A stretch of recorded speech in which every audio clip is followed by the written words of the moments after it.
Hello learners, once again in the series of applied chemistry of ceramics, glass and cement, we are now going to discuss about glass and cement.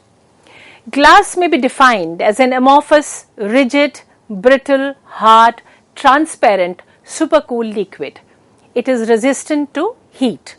It is a transparent mixture of silicates of potassium or sodium. These are ceramic materials that are rigid like solids but which are not crystalline. Glass may be considered as supercooled liquid of infinitely high viscosity. As a type of ceramic, glass is an inorganic, non-metallic compound or a mixture of compounds that cools to a rigid condition without crystallizing. Glass is made by melting one or more oxides in a furnace.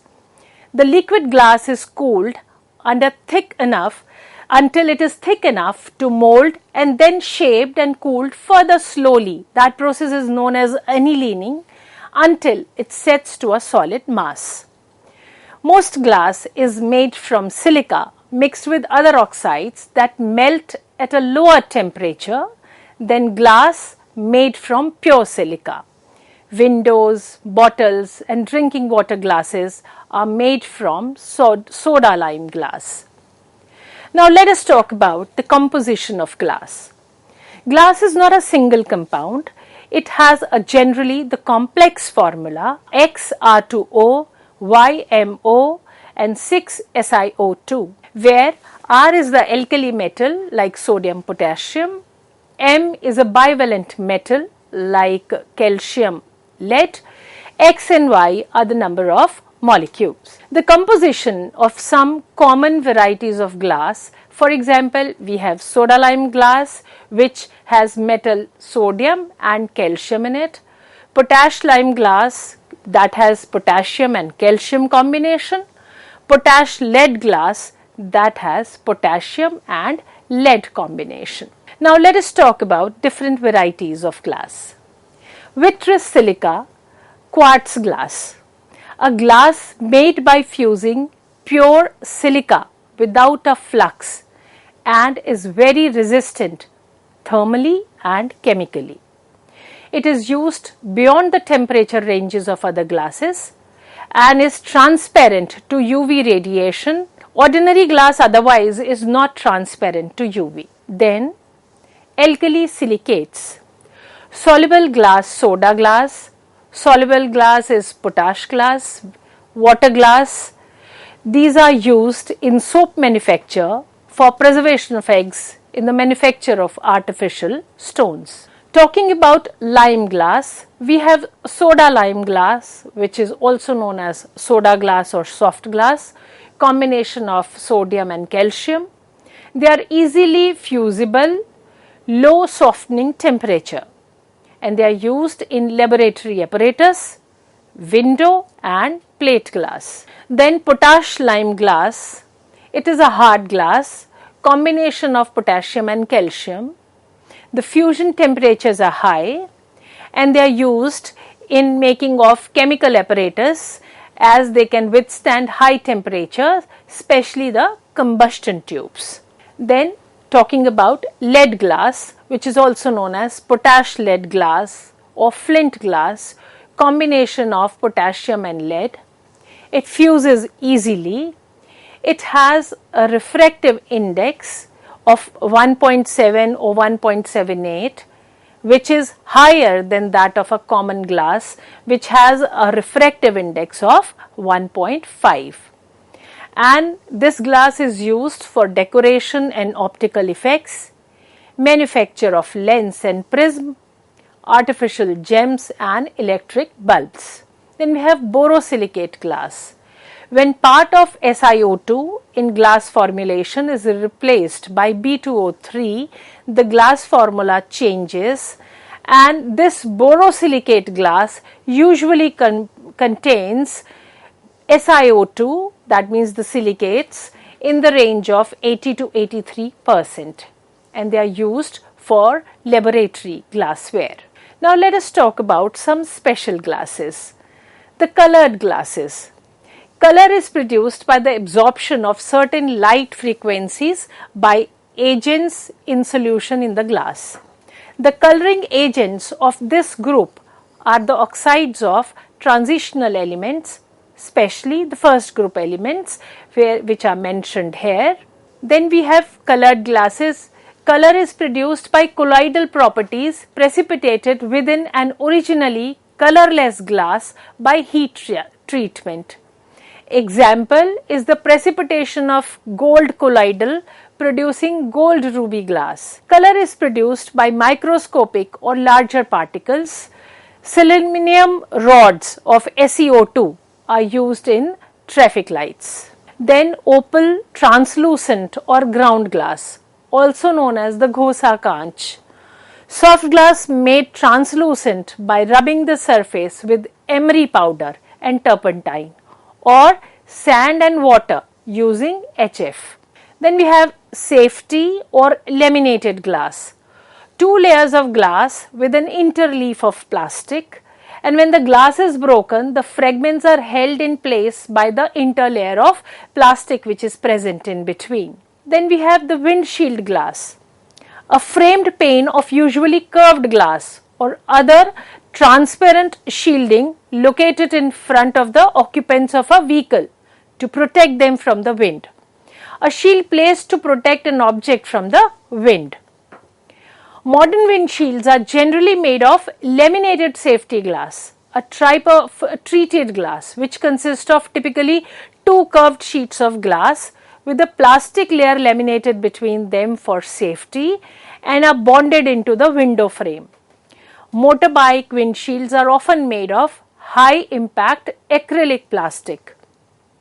Laminated glass is produced by permanently bonding 2 pieces of glass together with a tough glass plastic interlayer, that is polyvinyl butyryl, which is commonly known as PVB, under heat and pressure. Once bonded together, the glass, which acts as a single unit, and it generally appears very similar to the standard clear glass. The interlayer is virtually invisible and when viewed in transmission with a glass on other side. Now the benefit of laminated glass is that if broken, the glass fragments will adhere to the PVB interlayer rather than falling free, thereby reducing the risk of physical injury and property damage. PVB also has the properties that effectively filter over 99% of the ultraviolet radiations. It also reduces the transmission of sound. Hence, the windshield glass in cars is a safety device just like the seat belts and airbags. Laminated glass is commonly used in automobiles for windshields, airports, museums, sound studios, schools and greenhouses. Windshields protect the vehicle's occupant from wind and the flying debris such as the dust, insects, rocks, and provide an aerodynamically formed window towards the front. Let us talk about the optical glass. Optical glass is a type of glass which is used in lenses and other optical components. It has relatively low refractive index and low dispersion.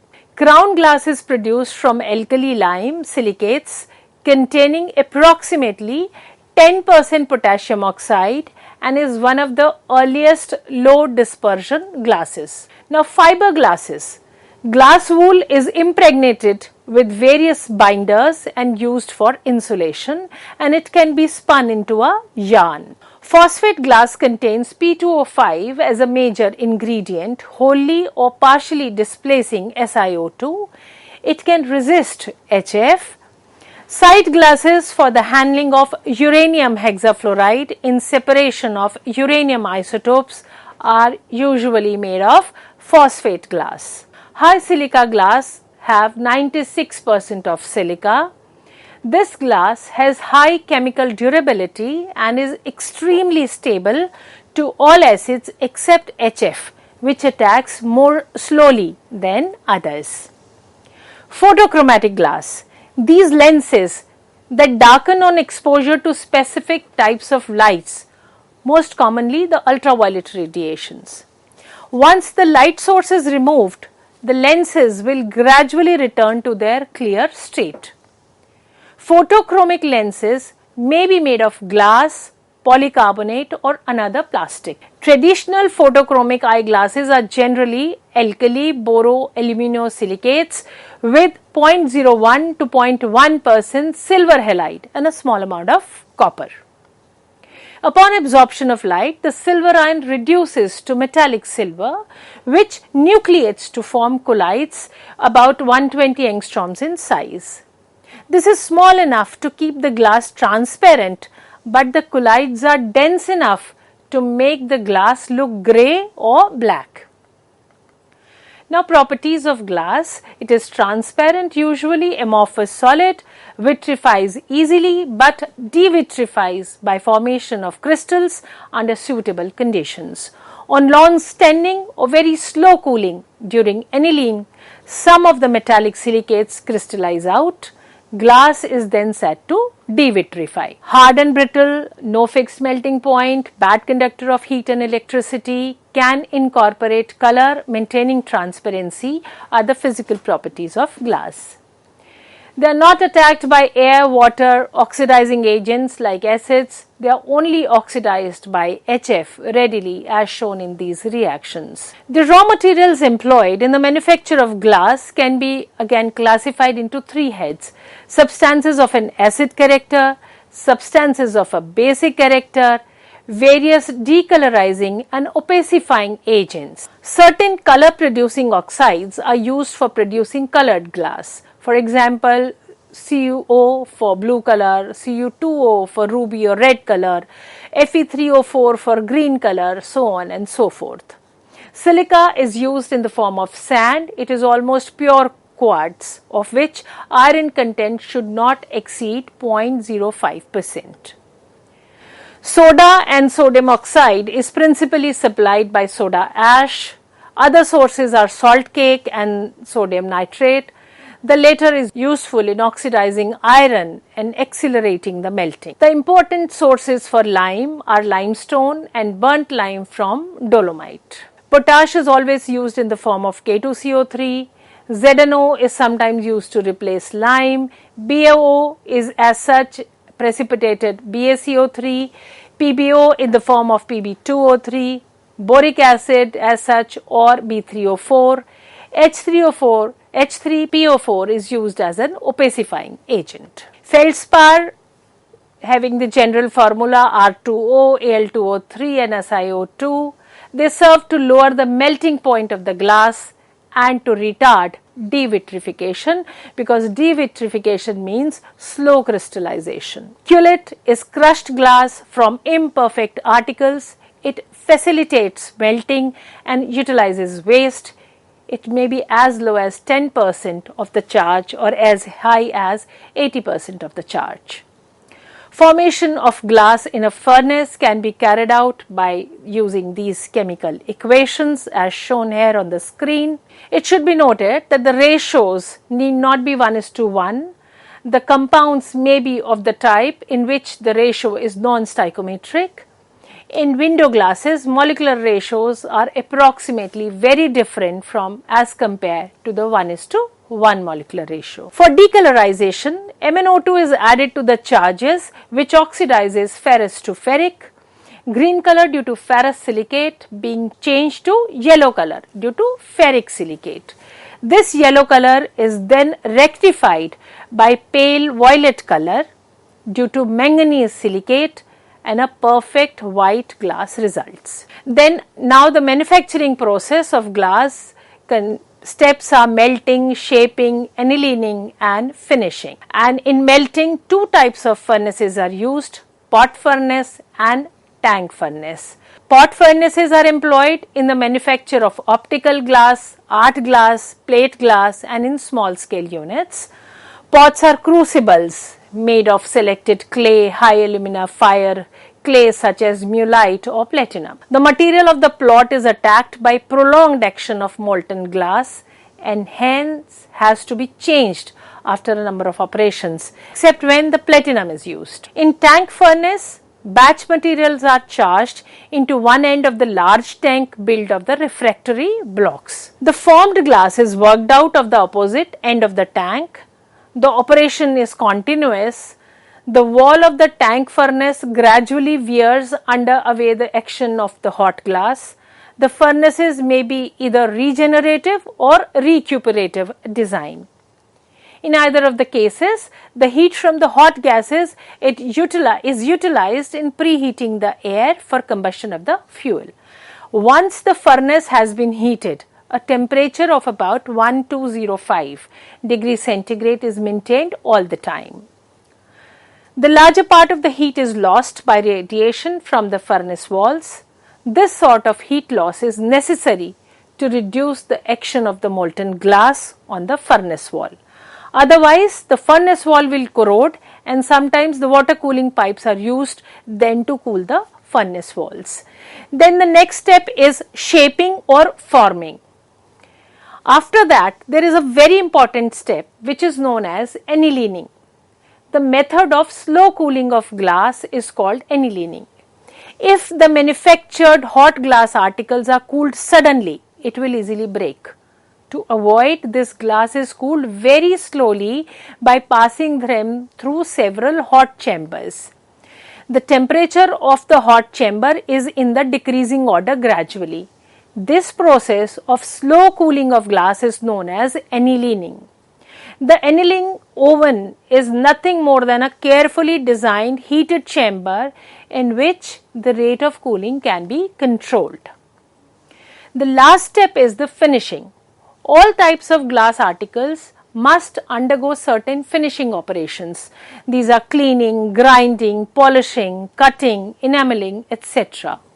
Although these are not required for every glass object, one or more is almost always necessary. Then we have another class of glass which are known as the glass ceramics, which is a combination of glass and ceramics. Efficiency of processing in the glassy state, it is a closed dimensional control over final product shape, good mechanical and physical properties, and they have high strength. That means they are stronger than glass.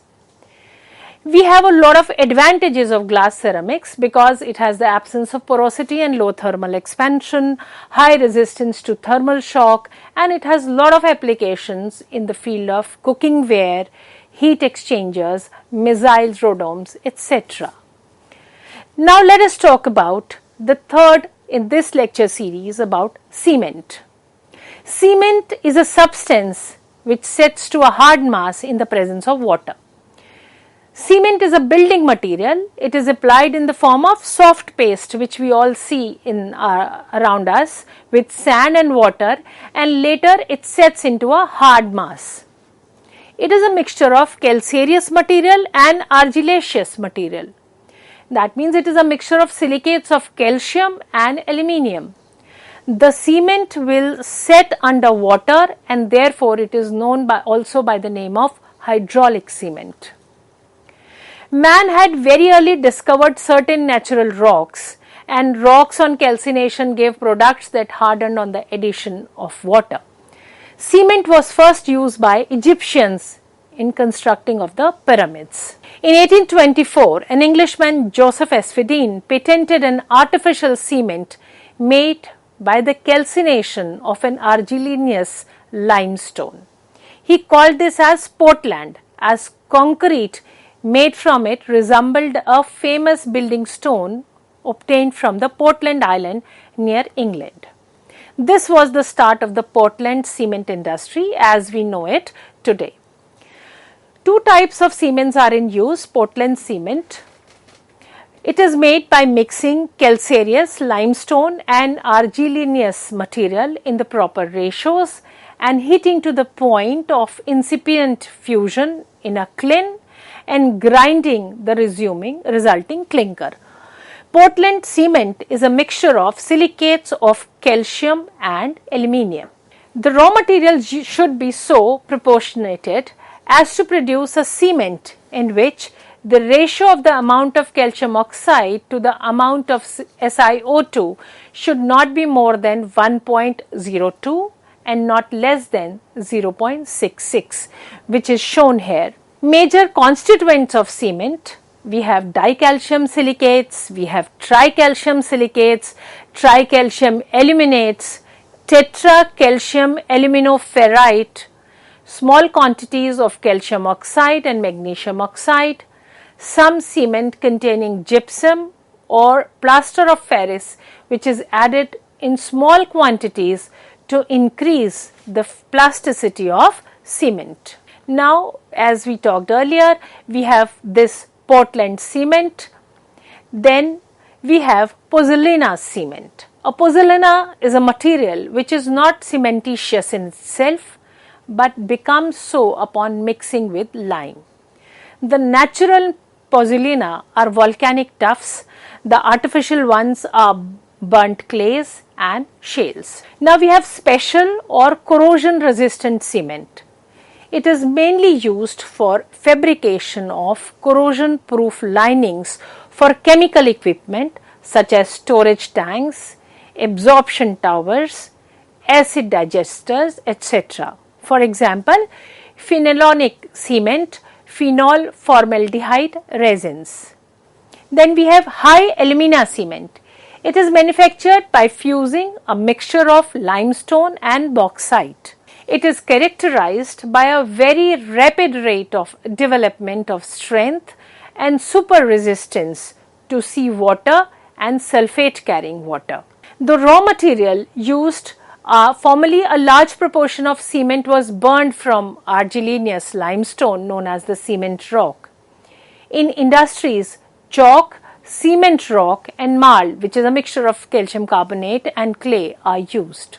In addition to the natural materials, some manufacturing plants use artificial products such as blast furnace slag and precipitated calcium carbonate obtained as a byproduct in alkali and synthetic ammonium sulfate industry. Sand, waste bauxite and iron ore are sometimes consumed in small amounts to adjust the composition of the mix.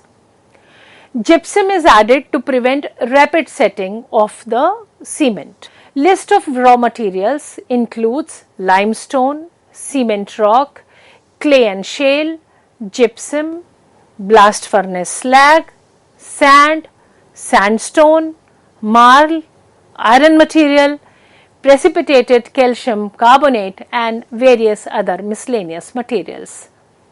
The analysis of typical samples of cement gives the following kind of composition, which you can see on the screen, which has a major component of lime and silica otherwise. A processing of available raw materials is necessary to correct the proportions of the mineral sources of the four oxides of calcium, silicon, aluminium and iron essential for the cement manufacturing and discard useless constituents. That is, the purpose is to beneficiate available raw materials and hence the process is known as beneficiation process. A processing of available raw material is necessary.